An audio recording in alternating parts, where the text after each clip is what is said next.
Dogodki in odmevi. Malo manj kot leto dni po začetku graditve hitre ceste so prvo lopato za tretjo razvojno os danes zasadili tudi na Koroškem. Skoraj 40 milijonov evrov vrednimi deli na odseku Jenina v bližini Slovenj Gradca so začeli graditev enega od najzahtevnejših odsekov na celotnem slovenskem avtocestnem omrežju. Infrastrukturni minister Jernej Vrtovec je napovedal, da bo težko pričakovani predlog poroštvenega zakona za graditev ceste med Šentrupertom in Velenjem vložil v mesecu dni. Iz Slovenj Gradca Mitka Pirc.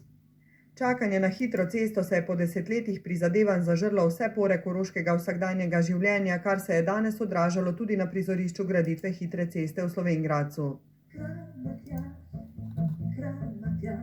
Zvihtaj ti nam cesto, da Korošci tudi lahko prišli bomo v mesto.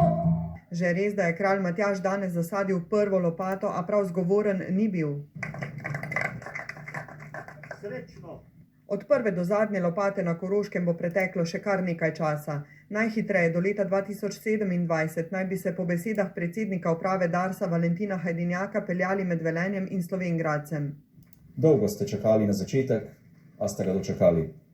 V družbi Dars bomo storili vse, kar je v naši moči, da projekt uresničimo v zastavljenih ciljih. Še preden se bo tam v votlini pod Peco brada kralju Matjažu 9-krat ovila okoli kamnite mize.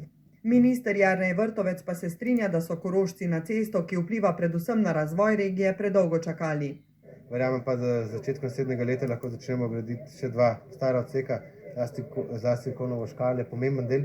V kratkem bom predložil vladi in potem naprej državnemu zboru tudi poroštveni zakon za gradnjo Šentruperta do Velenja. Gre za skoraj 400 milijonov evrov vreden odsek. Hkrati je zažugal tudi civilnim pobudam na južnem delu osi proti Hrvaški, saj da zavirajo pričetek gradnje v Beli krajini, in zatrdil, da tega ne bodo dopuščali. Žirovska Alpina, ki velja še za edinega